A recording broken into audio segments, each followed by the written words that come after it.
मेरा नाम पायल है। मैं एक मिडिल क्लास फैमिली से बिलोंग करती थी। मेरे लिए एक रिश्ता आया था।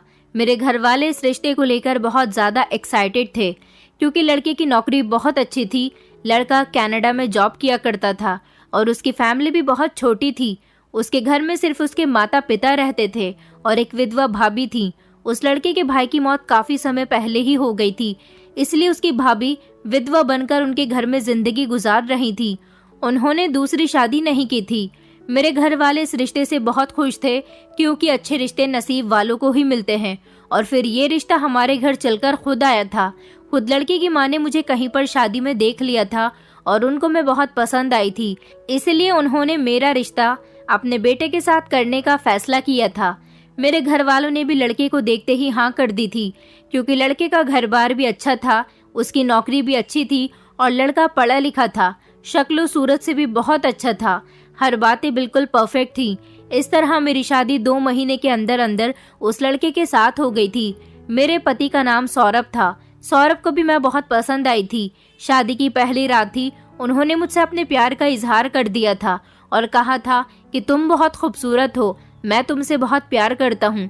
मेरे मन में हमेशा यही चाहत रहती थी कि मेरी शादी किसी खूबसूरत लड़की के साथ हो और तुम वही लड़की हो जिसकी मैं हमेशा ख्वाहिश करता था। तुम्हें पाने के बाद मुझे ऐसा लग रहा है जैसे मुझे सारे संसार की खुशी मिल गई है। अपने पति के मुंह से इतनी तारीफ सुनकर मैं मन ही मन में बहुत खुश हो रही थी और अपने आप को सौभाग्यशाली समझ रही थी। मेरी शादीशुदा जिंदगी बहुत अच्छी गुजर रही थी। जेठानी और सास मिलकर घर के सारे काम किया करती थी। मेरी जेठानी बहुत अच्छी थी, सारा दिन अपने सास ससुर की सेवा में लगी रहती थी और शादी के नए नए दिनों में उन्होंने मुझे घर का भी कोई काम नहीं करने दिया था। उनका कहना था कि तुम अभी इस घर की नई बहू हो, जब तक तुम्हारा पति यहाँ पर है तुम यहाँ पर उसके साथ टाइम स्पेंड करो, जब वो चला जाएगा तो तुम घर के काम कर लेना। मेरे ससुर भी बहुत अच्छे थे, हमेशा मेरे सर पर अपना हाथ रखते थे। मेरे पति को शादी के 15 दिन बाद कनाडा जाना था और इन 15 दिनों में मेरे पति ने मेरे साथ बहुत अच्छा समय गुजारा था। उन्होंने मुझे खूब सारी शॉपिंग करवाई थी। वो मेरे मायके भी मुझे लेकर गए थे और मेरे कुछ रिश्तेदारों के यहाँ पर भी, और हम लोग लॉन्ग ड्राइव पर भी जाते थे। वो 15 दिन मेरी जिंदगी के सबसे खूबसूरत और हसीन दिन थे। इनको यादगार बनाने के लिए हम लोगों ने अपने मोबाइल में अपने बहुत सारे फोटो क्लिक किए थे और फिर फाइनली मेरे पति के कनाडा जाने का दिन भी आ गया था और मैं इस बारे में सोच सोचकर बहुत उदास हो रही थी कि अब मैं अपने पति के बिना यहाँ पर अकेली कैसे रहूंगी। मेरे पति ने मुझे तसल्ली दी और समझाया कि मैं 2 महीने बाद वापस आ जाऊंगा और इस बार पूरे 1 महीने की छुट्टी लेकर आऊंगा और फिर से तुम्हारे साथ एक लंबा समय बिताऊंगा। वो कहने लगे कि तुम यहाँ पर अकेली थोड़ी हो, देखो घर में कितने सारे लोग हैं। ये बात तो मेरे पति ने बिल्कुल ठीक कही थी कि माँ बाप की तरह प्यार करने वाले सास ससुर मुझे मिले थे और बहनों की तरह ख्याल रखने वाली मुझे मेरी जेठानी मिल गई थी, जो कि मुझसे बहुत प्यार करती थी और मेरा बहुत ख्याल रखती थी। अगले दिन मेरे पति कनाडा चले गए तो मैं उदास हो गई थी। रात के समय मेरे सास ससुर और जेठानी हम चारों ने मिलकर एक साथ खाना खाया था। उस दौरान मेरी सास कहने लगी कि बहू, अब सौरभ अपने काम पर चला गया है, अब तुम भी घर गृहस्थी पर ध्यान देना। मुझे अपनी सास की ये बात थोड़ी अच्छी तो नहीं लगी थी, मगर वो बिल्कुल ठीक कह रही थी। जब से मेरी शादी हुई थी मैंने घर के किसी भी काम को हाथ नहीं लगाया था और जाहिर सी बात है अब मेरा पति जा चुका था तो मैं खुद भी घर के काम करने के लिए तैयार थी। मेरी सास को मुझे जताने की जरूरत नहीं थी, मगर क्या कर सकते हैं, सास तो सास ही होती है। मैंने अपनी सास से कह दिया था कि मम्मी जी, मैं कल से जल्दी उठकर घर के सारे काम निपटा लिया करूंगी। खाना खाने के बाद मैं किचन में बर्तन धोने के लिए चली गई। मेरी जेठानी भी मेरे साथ साथ किचन में आकर किचन की साफ सफाई करने में बिजी हो गई थी। इस दौरान हम दोनों आपस में बातचीत करने लगे। मेरी जेठानी कहने लगी कि तुम्हें मम्मी जी की बात का बुरा लगा होगा। मैंने कहा नहीं नहीं भाभी, मुझे बुरा नहीं लगा। और फिर वो कह भी तो बिल्कुल ठीक रही थी, अब घर का काम मुझे भी तो संभालना है। ये सुनकर मेरी जेठानी खामोश हो गई थी और अपने काम में बिजी हो गई। उसके बाद मैं अपने कमरे में आकर लेट गई थी। आज पहला दिन था जो मैं अपने कमरे में अकेली लेटी हुई थी। मुझे अजीब अजीब सा महसूस हो रहा था। अपने पति की कमी भी महसूस हो रही थी और उनकी याद भी बहुत आ रही थी। इसलिए मैंने उनको कॉल करके कुछ देर उनसे बात कर ली थी, मगर मैं सारी रात तो उनसे बात नहीं कर सकती थी। मुझे नींद भी नहीं आ रही थी, इसलिए मैं कमरे में कोई ना कोई काम कर लेती या फिर आकर अपने बिस्तर पर लेट जाती।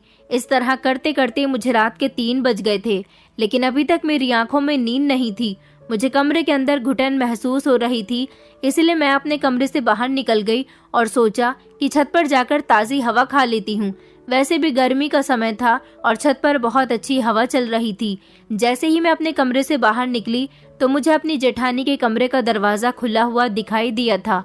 मुझे लगा शायद गर्मी की वजह से वो कमरे का दरवाज़ा खोलकर सो रही होंगी। मैं छत पर आ गई थी और काफ़ी देर तक छत पर ही टहलती रही और मोबाइल यूज़ करती रही। जब मोबाइल इस्तेमाल करते करते मेरी आंखें भारी होने लगी और मुझे लगा कि अब मुझे सो जाना चाहिए, तो मैं छत से नीचे उतर कर आई। मैंने देखा कि इस बार मेरी जेठानी के कमरे का दरवाज़ा बंद था। ये बहुत ही अजीब बात थी। 1 घंटा पहले जब मैं छत पर गई थी तो मेरी जेठानी के कमरे का दरवाज़ा खुला हुआ था और अब उनके कमरे का दरवाज़ा बंद था। फिर मैंने सोचा कि ऐसा भी हो सकता है कि अब उन्होंने कमरा बंद कर लिया हो, और वैसे भी मुझे इस बात पर ज़्यादा ध्यान नहीं देना चाहिए। कमरे का दरवाज़ा खुला हो या बंद, इस बात से कोई मतलब नहीं बनता। इसलिए मैं अपना सर झटकती हुई कमरे में आकर सो गई थी। सुबह में 7 बजे ही सोकर उठ गई थी और किचन में जाकर मैंने सबसे पहले अपने लिए चाय बनाई। घर के बाकी सब लोग सो रहे थे, इसलिए मैंने नाश्ता करने के बाद अपने कमरे की सफाई लगा ली थी। मेरी सास 9 बजे सोकर उठी थी और ससुर भी अभी तक सो रहे थे। यहाँ तक कि मेरी जेठानी भी अपने कमरे में सो रही थी। लेकिन इतने दिनों से मैं देख रही थी कि मेरी जेठानी सुबह ही 6 बजे उठ जाती थी और घर के सारे कामकाज में लग जाती थी। आज बड़ी अजीब बात थी कि मेरी जेठानी अभी तक सो रही थी। मेरी सास ने मुझे चाय बनाने के लिए कहा था। मैंने अपनी सास के लिए चाय बनाई। आज मैंने पहली बार किचन में कोई काम किया था। मेरी सास को मेरे हाथ की चाय बहुत पसंद आई थी। मैंने अपनी सास से कहा कि मम्मी जी, भाभी की तबीयत ठीक तो है ना? आज वो बड़ी देर तक सो रही हैं। तो मेरी सास कहने लगी, हाँ, मैंने ही उसको देर तक सोने के लिए कहा था। अब घर का कामकाज करने के लिए तुम आ गई हो ना, तो घर के सारे काम तुम ही किया करोगी। अपनी सास की बात सुनकर मैं हैरान रह गई थी। उन्होंने कहा कि आंचल पिछले 5 साल से इस घर की गृहस्थी को संभाले हुए है। उसका पति इस घर में नहीं है, फिर भी वो घर के सारे काम करती है। अब तुम उसे आराम दो और घर के काम तुम करो, साथ ही साथ अपनी जेठानी की और सास ससुर की भी सेवा करो। मैं अपनी सास की इस बात पर कुछ नहीं बोली थी और खामोशी से अपने काम में लग गई थी। मुझे अपनी सास की ये बात बड़ी अजीब लगी थी कि अगर मेरी जेठानी की शादी को 5 साल हो गए थे और 5 साल से वो अपने सास ससुर की सेवा कर रही थी, तो इसमें कौन सी बड़ी बात थी। और वैसे भी आंचल भाभी भले ही विधवा थी, लेकिन थी तो वो भी इस घर की बहू ही, और वो यहाँ पर रहती भी हैं, तो इसीलिए घर का कामकाज करना उनकी भी जिम्मेदारी बनती है। अब ऐसा तो नहीं है कि मेरे इस घर में आ जाने से वो कोई काम ही नहीं करेंगी। जो भी था, जैसा भी था, मैं इस घर की बहू थी और अभी मेरी शादी को हुए ही कितने दिन थे। घर के सारे कामकाज मुझ पर डाल दिए गए थे। इस घर में कपड़े भी हर रोज ही धुलते थे। सब लोग रोज कपड़े चेंज करते थे। पूरे घर की सफाई लगाना, सब लोगों के लिए सुबह का नाश्ता, दोपहर का खाना और रात का खाना, यहाँ तक कि हर टाइम के बर्तन धोना भी मेरी ही जिम्मेदारी थी। और फिर सब लोग अपने अपने कपड़े उतारकर मेरे हवाले कर दिया करते थे। उन सबके कपड़े धोना भी मेरी जिम्मेदारी बन गई थी। धीरे धीरे मेरी शादी को 1 महीना हो गया था। अपने पति के सामने तो मुझे अपनी जिंदगी बहुत अच्छी लगी थी, लेकिन जब से मेरा पति गया था, मेरी जिंदगी घर के काम में उलझकर रह गई थी। मेरी सास और मेरी जेठानी किसी काम को हाथ नहीं लगाती थी, जबकि मेरे ससुर जी सुबह को अपने काम के लिए निकल जाते थे और शाम के टाइम तक घर वापस आ जाते थे। मेरी जेठानी बहुत खूबसूरत थी।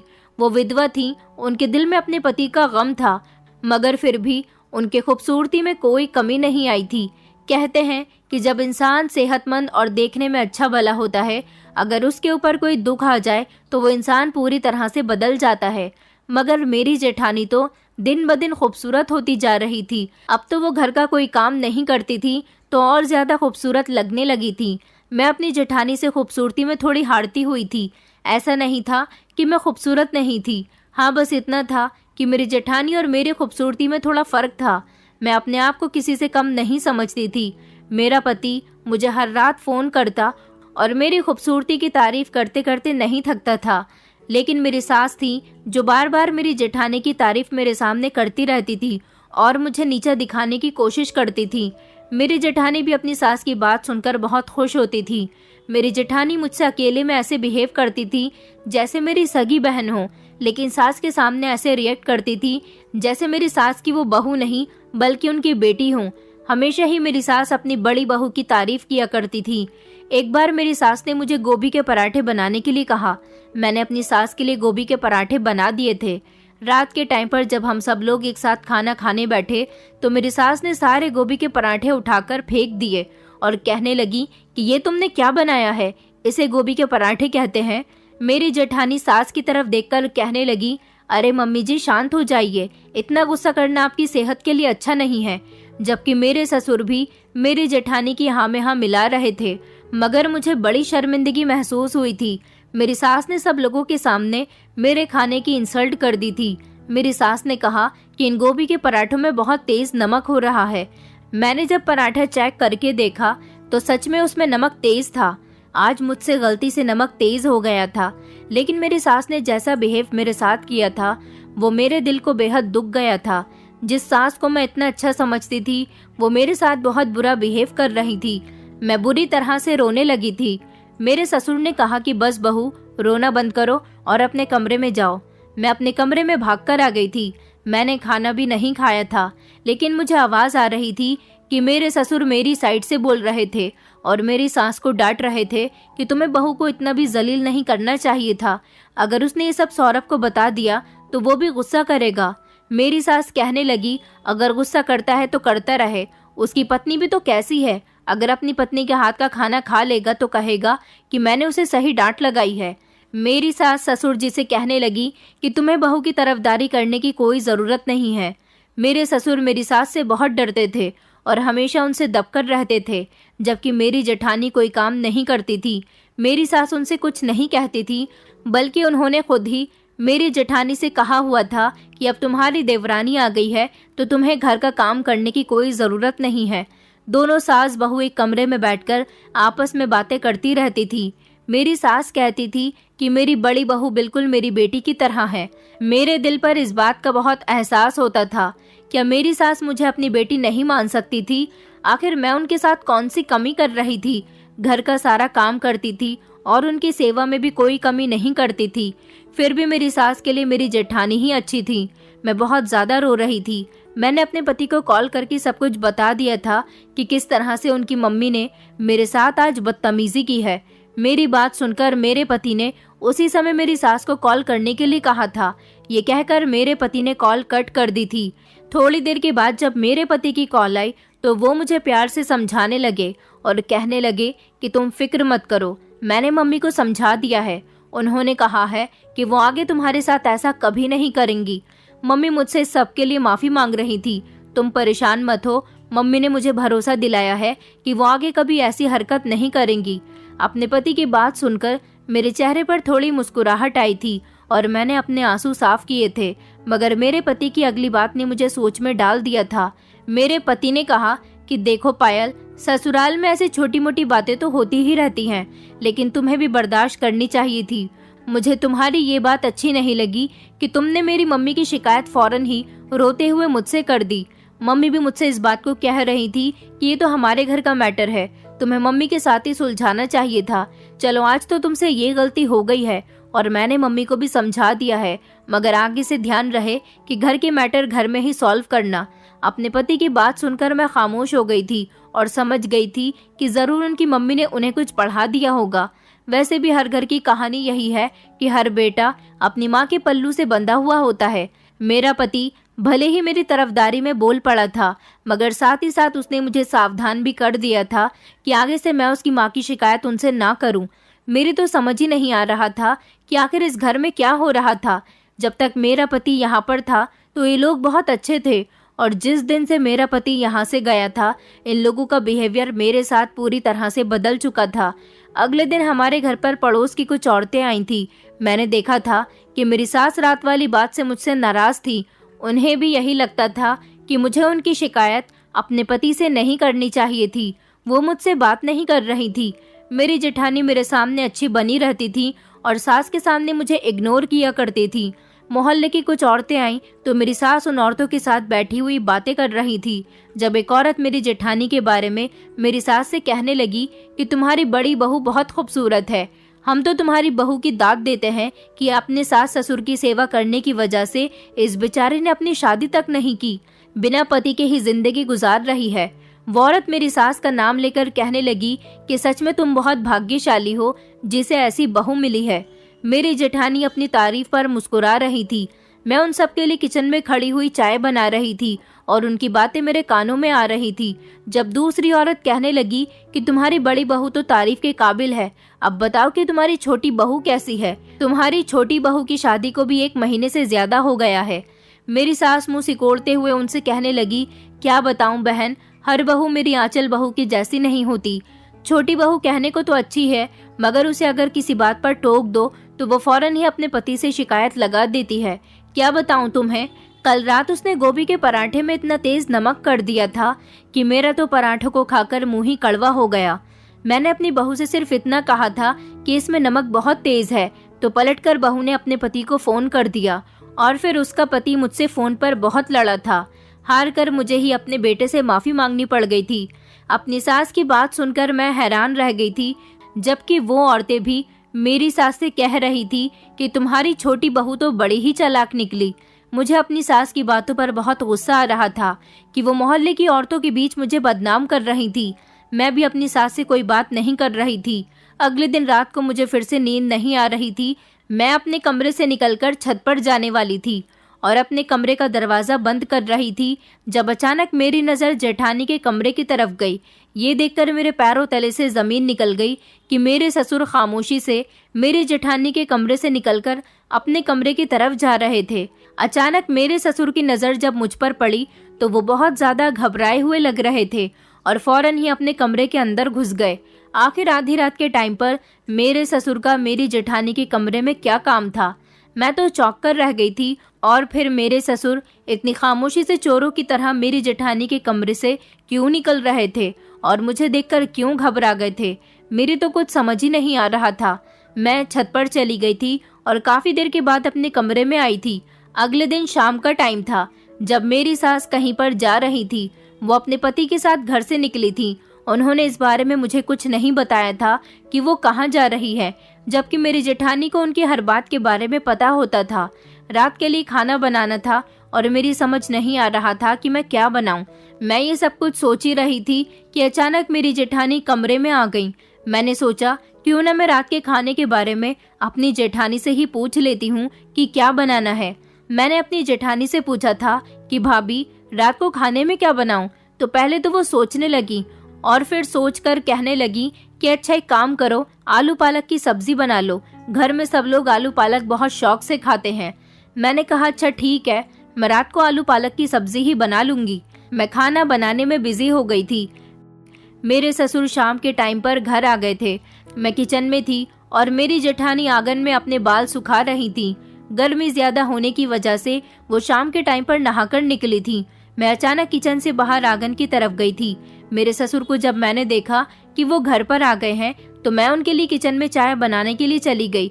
मैं चाय की ट्रे हाथ में लेकर अपने ससुर के कमरे की तरफ जा ही रही थी, तभी अचानक मेरी जेठानी ने आकर मुझे रोक लिया और कहने लगी कि पायल तुम कहाँ जा रही हो? मैंने कहा भाभी मैं पापा जी को चाय देने के लिए जा रही हूँ। तो उन्होंने एकदम से मेरे हाथ से चाय की ट्रे ले ली और कहने लगी कि पापा जी को चाय मैं दे आती हूँ, तुम खाना बना लो। और वो मेरे हाथ से चाय की ट्रे लेकर फौरन ही मेरे ससुर के कमरे के अंदर चली गई थी। मैंने देखा था कि मेरी जेठानी के बाल खुले हुए थे, उन्होंने मेकअप भी किया हुआ था और वो बिना अपने सर पर पल्लू किए ससुर जी के कमरे में चाय लेकर चली गई थी। मुझे तो कुछ इन दोनों के बीच गड़बड़ लग रही थी। मेरी समझ नहीं आ रहा था कि आखिर इन दोनों के बीच क्या चल रहा है। मैं किचन में खाना बनाने चली तो गई थी, मगर मेरा ध्यान बार बार अपने ससुर के कमरे की तरफ जा रहा था। मेरी जेठानी बहुत देर के बाद ससुर के कमरे से बाहर आई थी। रात को जब हम लोग खाना खाने के लिए बैठे तो मेरी सास ने सब्जी का एक निवाला खाते ही उल्टियां करनी शुरू कर दी थी। अचानक मेरी सास को पता नहीं क्या हो गया था। मेरी जेठानी ने जल्दी से उनको दवाई लाकर दी और उनको खिलाई। कुछ देर के बाद मेरी सास बेहतर हुई थी। मेरी सास ने फिर से मुझ पर चिल्लाना शुरू कर दिया और कहने लगी कि तुमसे किसने कहा था कि तुम आलू पालक की सब्जी बनाओ। मैंने कहा मम्मी जी, मुझसे तो भाभी ने कहा था। मेरी सास कहने लगी कि अगर आंचल ने तुमसे आलू पालक की सब्जी बनाने के लिए कहा भी था तो तुम्हें मेथी डालने की क्या जरूरत थी, मुझे मेथी से बहुत एलर्जी है। मैंने अपनी जेठानी की तरफ देखा और उनसे कहा कि भाभी, आपने मुझे क्यों नहीं बताया कि मम्मी जी को मेथी से एलर्जी है। अगर मुझे ये बात पता होती तो मैं कभी सब्जी में मेथी नहीं डालती। मेरी जेठानी कहने लगी कि अरे मैंने तो तुम्हें बताया था, तुम याद करो, मैंने तुमसे कहा था कि आलू पालक की सब्जी बना लो, मगर उसमें मेथी मत डालना, मम्मी जी को एलर्जी है और वो इस बात पर गुस्सा भी कर सकती हैं। मेरी जेठानी ये बात कहते हुए मुझसे नजरें चुरा रही थी, वो साफ झूठ बोल रही थी। मेरी सास मुझे इस बात पर डांटने लगी और कहने लगी कि तुमसे कोई काम ढंग से आता ही नहीं है। मेरे ससुर फिर से मेरी साइड ले रहे थे, मगर मेरी सास ने उन्हें खामोश करवा दिया था और फिर वो खामोशी से खाना खाते रहे। आज जो मुझ पर डांट पड़ी थी वो मेरी जेठानी की वजह से पड़ी थी। मैं अपने कमरे में आकर फूट फूट कर रोई थी। मैंने इस बारे में अपनी मम्मी को बताया था तो मेरी मम्मी कहने लगी कि देखो पायल, ससुराल जाने के बाद हर लड़की को ऐसी मुश्किलों का सामना करना पड़ता है, इसलिए तुम भी खामोशी के साथ अपने घर में खुश रहो और ज्यादा से ज्यादा अपने ससुराल वालों की सेवा करो। मेरी तो कोई भी सुनने वाला ही नहीं था, लेकिन मुझे अपनी जेठानी और अपने ससुर के बीच में कुछ गड़बड़ लग रही थी और मेरे दिल में ये जो शक था वो अगली रात पूरा हो गया था।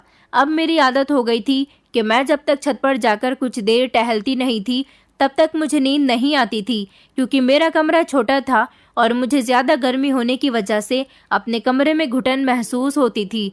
इसलिए मैं छत पर चली जाती थी। कुछ देर अच्छा महसूस करने के बाद मैं नीचे आती थी।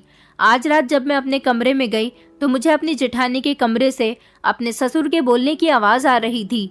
कमरे का दरवाजा तो बंद था, मगर हल्की सी खिड़की खुली हुई थी। मैं खिड़की से कान लगाकर उन लोगों की बातें सुनने की कोशिश कर रही थी जब मुझे अपनी जेठानी और ससुर के बोलने की आवाज आई। मेरी जेठानी और मेरे ससुर आपस में बड़ी प्यार मोहब्बत की बातें कर रहे थे। उन लोगों की बातें सुनकर मेरे कान खड़े हो गए थे। साथ ही साथ मेरे ससुर ने यह भी कहा था कि आज तुमने पायल के साथ बहुत गलत किया है। मेरी जेठानी ससुर से कहने लगी कि मैंने उसके साथ कुछ गलत नहीं किया, आपने ही तो मुझे बताया था कि वो आपको मेरे कमरे में आते हुए देख चुकी है। मैंने देखा है कि वो हर रात छत पर जाती है ठंडी हवा खाने के लिए, और इसी बीच हम दोनों एक दूसरे के साथ मुलाकातें करते हैं। उस दिन तो उसने आपको मेरे कमरे से निकलते हुए देखा था, लेकिन अगर किसी दिन उसे हम दोनों की सच्चाई पता चल गई तो वो मम्मी जी को ये बात बता सकती है। इस तरह हम दोनों का क्या होगा, आपको अंजाम के बारे में पता है ना। मेरे ससुर उसकी बात पर थोड़ा घबराए थे। मेरी जेठानी कहने लगी कि पायल बहुत टेढ़ी चीज है, इस घर में हमारे बारे में कोई नहीं जानता, एक वही है जो हमारी सच्चाई खोल सकती है, इसलिए उसका इस घर से निकलना बहुत जरूरी है। सौरभ कनाडा चला गया है, मैं तो चाहती हूँ कि ये भी सौरभ के साथ कनाडा चली जाए, और यही वजह है कि मैं आपकी पत्नी के सामने उसे बात बात पर जलील करवाती हूँ। उस दिन खाने में नमक भी मैंने ही तेज किया था, और कल भी आलू पालक की सब्जी बनाने के लिए उसे मैंने ही कहा था, क्योंकि मैं जानती थी कि आलू पालक की सब्जी में मेथी डलती है और आपकी पत्नी को मेथी से एलर्जी है। बस पायल किसी भी दिन तंग आकर यहाँ से चली जाए तो हम दोनों के बीच की ये रुकावट नहीं रहेगी। अपनी जेठानी और ससुर की बातें सुनकर मेरे होश उड़ गए थे। मेरी जेठानी जो मेरी सास के सामने इतनी अच्छी बनी फिरती थी, वो बिल्कुल ऐसी नहीं थी। इसका मतलब ये था कि इन दोनों के बीच कुछ चल रहा था। अब मैंने सोच लिया था कि मैं अपनी जेठानी और ससुर का ये राज अपनी सास के सामने खोलकर ही रहूंगी। मैं इस समय अपनी जेठानी और ससुर को रंगे हाथों पकड़ने के लिए अपनी सास के कमरे में गई, जो गहरी नींद में सो रही थी। मैंने सोचा था कि मैं अपनी सास को उठाऊंगी और उनको खामोशी के साथ अपनी जेठानी के कमरे में ले जाकर उन दोनों के बीच होने वाली मुलाकात के बारे में उन्हें पता चल जाएगा, और उन्हें ये भी पता चल जाएगा कि आखिर उनकी बड़ी बहू उनके ही पति के साथ चक्कर चला रही है। मुझे तो अपनी जेठानी पर शर्मिंदगी महसूस हो रही थी। मैं जैसे ही अपने सास के पास गई और मैंने उनको आवाज लगाकर उठाने की कोशिश की तो मेरी सास उठ ही नहीं रही थी। मैंने अपनी सास को झंझोड़ कर रख दिया था, मगर मेरी सास इतनी गहरी नींद में सो रही थी कि उन्हें किसी भी बात से कोई फर्क नहीं पड़ रहा था। मैं बड़ी परेशान हो गई थी कि मैं अब क्या करूं। अगर मेरे ससुर कमरे में आ जाते तो मैं एक बहुत बड़ी मुसीबत में आ जाती। मेरी सास तो नहीं उठी तो मैं अपने कमरे में जाकर लेट गई थी। सारी रात मुझे अपनी जेठानी और ससुर के बारे में सोच सोच कर नींद नहीं आई थी। मगर अजीब बात ये थी कि मेरी सास इतनी गहरी नींद में कैसे सो सकती हैं। सुबह जब दिन निकला तो मैं अपने घर के काम में लग गई थी। मैंने कपड़े धोने के लिए वॉशिंग मशीन लगाई थी। मेरी सास की लाइट कलर की साड़ी थी जिसको मैंने पहले ही मशीन में डाल दिया था। कोई रंगीन कपड़ा इसीलिए नहीं डाला था कि कहीं मेरी सास की साड़ी खराब न हो जाए, और मशीन चलती हुई छोड़कर मैं अपने काम में बिजी हो गई थी। जब थोड़ी देर के बाद मैं वॉशिंग मशीन के करीब पहुंची तो ये देखकर मेरे होश उड़ गए थे कि वॉशिंग मशीन के अंदर रंगीन कपड़े पड़े हुए थे और मेरी सास भी वहां पर आ गई थी। मेरी सास जोर जोर से चिल्ला रही थी कि तुमने मेरी नई साड़ी खराब कर दी। मगर मुझे अच्छी तरह से याद था कि मैंने अपनी सास की ही साड़ी पहले धोने के लिए डाली थी और उसके साथ कोई दूसरा कपड़ा इसीलिए नहीं डाला था कि उसका कलर मेरी सास की साड़ी पर लग सकता था। मेरी सास ने आज भी मुझे बहुत उल्टी सीधी बातें सुनाई थी। मैं उनकी सारी बातों को आज बर्दाश्त कर गई थी क्योंकि मैं समझ गई थी कि ये मेरे साथ किसने किया है। मेरी जेठानी मुझे इस घर से निकलवाना चाहती हैं ताकि उसका राज किसी और के सामने न आ जाए।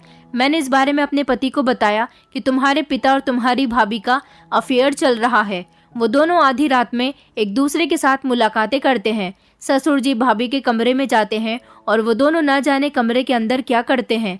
मेरे पति ने मुझे फोन पर ही बहुत डांटा था। उन्हें मेरी बात पर यकीन ही नहीं आ रहा था और वो कह रहे थे कि पहले तो तुम मुझसे मेरी मम्मी की शिकायत करती थी और अब तुम मेरे पापा और मेरी भाभी की भी शिकायत कर रही हो। आखिर तुम चाहती क्या हो? मैंने अपने पति को बताया कि आपकी भाभी मुझे आपकी माँ की नज़रों में गिराना चाहती है और वो मुझे इसलिए तंग कर रही है क्योंकि मैं यहाँ से चली जाऊँ और वो दोनों खुलकर अय्याशी कर सकें। मेरे पति ने उल्टी सीधी बातें सुनकर फ़ोन कट कर दिया था। मेरी समझ नहीं आ रहा था कि मैं क्या करूं। अब मैंने सोच लिया था कि मुझे रात को सावधान रहना होगा। मुझे रातों को सोना नहीं है और जागकर अपनी जेठानी और अपने ससुर पर कड़ी नज़र रखनी है। मेरे पति के 2 महीने कनाडा में रहते हुए पूरे हो गए थे। अब उन्हें 1 महीने के लिए हमारे घर आना था। मैं चाहती थी कि मेरे पति के आते ही इन लोगों की सच्चाई खुल जाए, इसलिए मैं 2 दिन तक सब कुछ बर्दाश्त करती रही थी और बिल्कुल खामोश रही थी क्योंकि मैं जानती थी कि मेरी सास बुरी औरत नहीं है। मेरी सास के दिल में मेरे खिलाफ बुराई भरने वाली औरत सिर्फ मेरी जेठानी थी। मुझे अपनी जेठानी की सच्चाई अपनी सास के सामने लानी थी। आखिर उन्हें भी तो पता चले कि उनकी इतनी अच्छी बहू क्या गुल खिला रही है। मेरे पति घर आ चुके थे लेकिन मेरे पति मुझसे नाराज थे। बड़ी मुश्किल से मैंने उन्हें मनाया था और उनसे माफ़ी मांगी थी कि मैं कभी भी किसी के बारे में आपसे कोई बुराई नहीं करूंगी। तब जाकर वो मुझसे राजी हुए थे। मेरे पति के घर आते ही मेरी सास ने उनको मेरी बहुत सारी बुराइयां बता दी थीं। उनके पीछे घर में जो कुछ भी हुआ था सब कुछ मेरी सास ने उन्हें बता दिया था और साथ ही साथ उनसे ये भी कहा था कि हमारे घर की सुख शांति तुम्हारी पत्नी के आ जाने के बाद खत्म हो गई है, इसीलिए अगली बार जब तुम कनाडा जाओ तो इसे भी अपने साथ लेकर जाना। मैंने अपने पति की नज़रों में अच्छी बनने के लिए अपनी सास से कहा था कि मम्मी जी, मैं आपसे माफ़ी मांगती हूँ। आज के बाद मैं ऐसी कोई गलती नहीं करूँगी। मेरी वजह से आपको कोई परेशानी नहीं होगी। मेरी सास मुझसे नाराज तो थी लेकिन उस दिन उनका मूड थोड़ा ठीक हो गया था। मेरे पति को भी ये बात अच्छी लगी थी कि मैंने अपनी सास से माफ़ी मांग ली। मेरे लिए ऐसा करना ज़रूरी था क्योंकि मुझे अपने ससुर और जेठानी की सच्चाई सबके सामने लेकर आनी थी। अगले दिन मैं सुबह के टाइम पर फर्श की सफाई लगा रही थी। कूड़ा डालने के लिए जैसे ही मैंने डस्टबिन खोला तो डस्टबिन के अंदर दवाई का एक रैपर पड़ा हुआ था जो मुझे बड़ा ही अजीब लग रहा था। मैंने अपनी सास की दवाइयाँ देखी हुई थी। मेरी सास को डायबिटीज़ थी जबकि मेरे ससुर बिल्कुल फिट थे। उनको कोई प्रॉब्लम नहीं थी और ना ही घर में किसी और का इलाज चल रहा था। मैंने वो रैपर उठाकर देखा तो वो मुझे डायबिटीज़ का नहीं लग रहा था, बल्कि ये देखकर मैं दंग रह गई थी कि वो स्लीपिंग पिल्स का रैपर था। आखिर नींद की दवाइयाँ घर में कौन ले रहा था? मैं इस बात पर अपना दिमाग लड़ा रही थी। तभी अचानक मेरा ध्यान उस दिन की बात पर गया जब मैं अपनी सास को बार बार जगाने की कोशिश कर रही थी।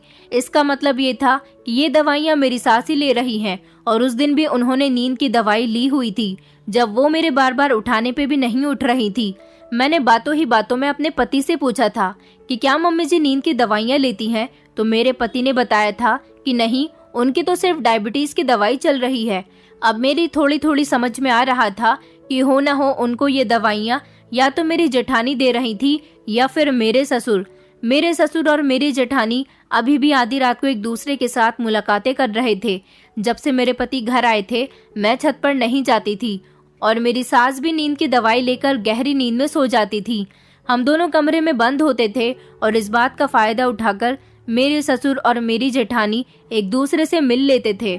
अब सब कुछ ठीक ठाक मेरे सामने था, मगर मेरी ये समझ नहीं आ रहा था कि मैं अपनी सास के सामने ये सच्चाई कैसे लेकर आऊं।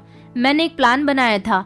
मैंने अपने पति और अपनी सास से कहा था कि मेरे मायके वालों ने हमारे पूरे घर को इनविटेशन दिया है, उन्होंने हमें खाने पर बुलाया है। मैं जानती थी कि मेरी जेठानी मेरे मायके कभी नहीं जाएंगी, क्योंकि मेरी जेठानी घर से बाहर कभी निकलती ही नहीं थी। अगले दिन मैं अपने पति, अपनी सास और ससुर के साथ अपने मायके चली गई थी। रात को हम लोगों ने देर से खाना खाया था ताकि हमें देर हो जाए। मेरा मायका मेरे ससुराल के घर से बहुत दूर था। हम लोगों के पास अपनी गाड़ी भी नहीं थी। हम लोग ऑटो से मेरी ससुराल पहुंचे थे। रात के 11 बज रहे थे जब मेरी सास ने घर चलने के लिए कहा। मैं अपनी मम्मी को अपना पूरा प्लान बता चुकी थी। मेरी मम्मी मेरे प्लान में शामिल हो गई थी और मेरा साथ दे रही थी। इसलिए मेरी मम्मी ने मेरे पति और मेरी सास को आज रात रुकने के लिए कहा था। उन्होंने कहा था कि आप लोग कल सुबह चले जाइएगा, और वैसे भी सवारी की भी परेशानी होती है, इतनी रात को आप लोगों को कोई ऑटो भी नहीं मिलेगा। रही मेरे ससुर की बात, मेरे प्लान के मुताबिक उन्होंने हमारे घर पर रुकने से साफ इनकार कर दिया था और उन्होंने मेरी सास से कहा था कि तुम लोग यहाँ रुक जाओ, कल सुबह आराम से आ जाना।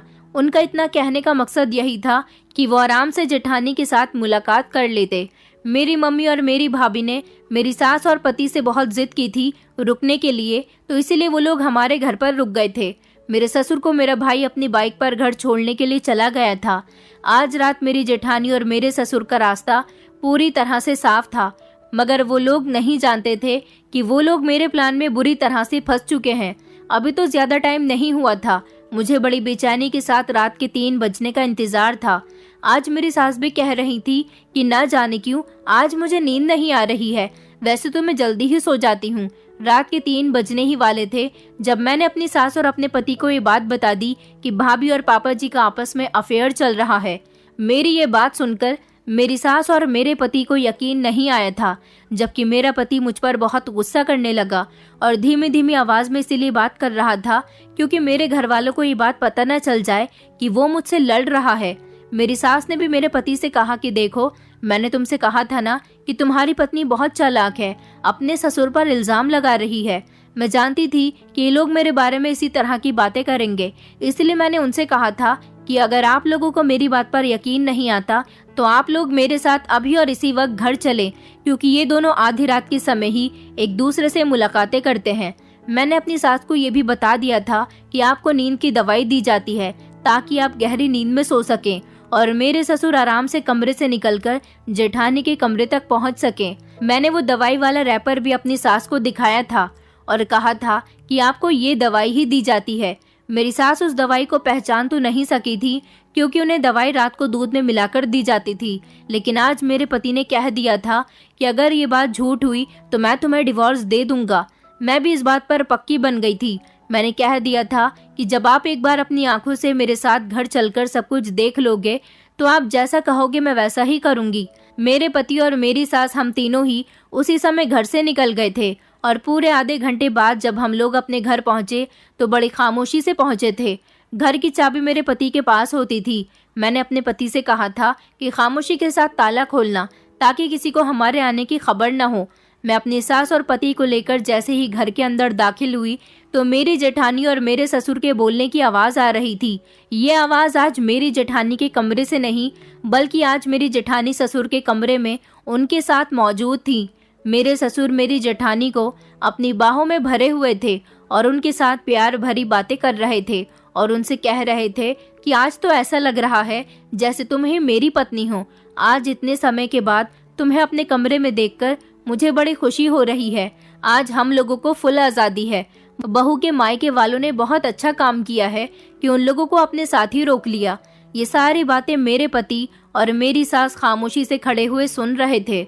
मेरे पति से बर्दाश्त नहीं हुआ तो मेरे पति ने कमरे के अंदर घुसकर अपने पिता का गिरेबान पकड़ लिया, जबकि मेरी जेठानी हैरान खड़ी हुई हम लोगों को देख रही थी और उसकी जुबान पर एक ही सवाल था कि तुम लोग यहाँ क्या कर रहे हो। जब मेरी सास ने उसके मुंह पर थप्पड़ मार दिया और कहा कि घटिया औरत, मैंने तुझे अपनी बेटी बनाया था और तू मेरे ही पति के साथ ये सब कुछ कर रही है। तुझे शर्म नहीं आई? याद में रिश्ते में तेरे पिता समान है और तू इसके साथ रंगरलियां मना रही है। मेरे पति ने भी मेरे ससुर से सवाल किया था कि आखिर ये सब क्या हो रहा है और कब से चल रहा है। फिर वही हुआ जो मैंने सोच रखा था। मेरे ससुर ने सब कुछ अपने मुंह से उगल दिया। मेरे पति और मेरी सास के बीच सारी सच्चाई आ गई थी। जिस दिन से मेरे जेठ की मौत हुई थी उसके बाद से ही मेरी जेठानी किसी के साथ अपनी हवस पूरी करने के लिए तड़प रही थी, इसलिए उसने मेरे ससुर पर डोरे डालने शुरू कर दिए।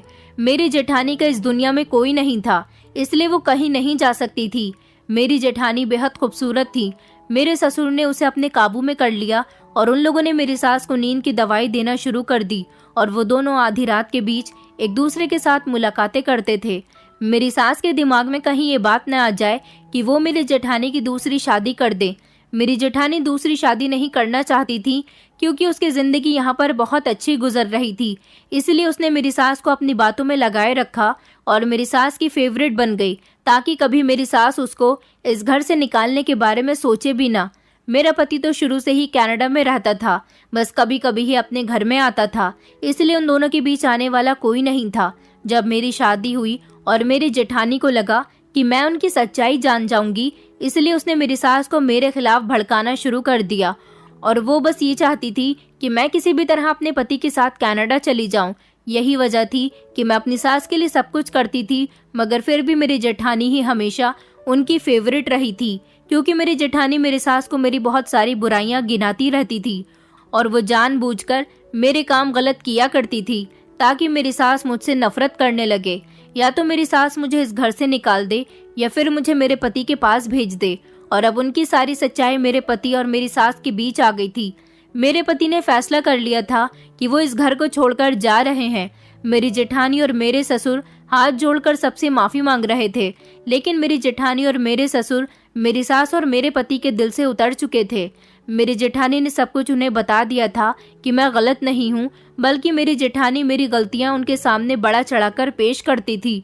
मेरी सास ने मुझसे माफी मांगी थी, मैंने अपनी सास को माफ कर दिया था, लेकिन मेरे पति अपने पिता के साथ नहीं रहना चाहते थे, इसलिए उन दोनों को उनके हाल पर छोड़कर मेरे पति मुझे और मेरी सास को लेकर कनाडा आ गए। मेरे ससुर और मेरी जेठानी का अब क्या हाल है, हम लोग उसके बारे में कुछ नहीं जानते। मेरी जिंदगी यहाँ पर कनाडा में बहुत अच्छी गुजर रही है। मेरी सास जैसी मेरी शादी के शुरू के दिनों में हुआ करती थी, वो अब बिल्कुल ऐसी ही है और मेरी जिंदगी बहुत अच्छी गुजर रही है, जबकि मेरी सास अपने पति की बेवफाई पर बहुत दुखी है और अब बीमार रहने लगी हैं। दोस्तों, उम्मीद करती हूँ आपको हमारी कहानी पसंद आई होगी। कहानी पसंद आई है तो वीडियो को लाइक करें, चैनल पर नए हैं तो चैनल को सब्सक्राइब करें और हाँ, नोटिफिकेशन बेल को जरूर दबाएं ताकि अगली अपडेट सबसे पहले आपको मिले।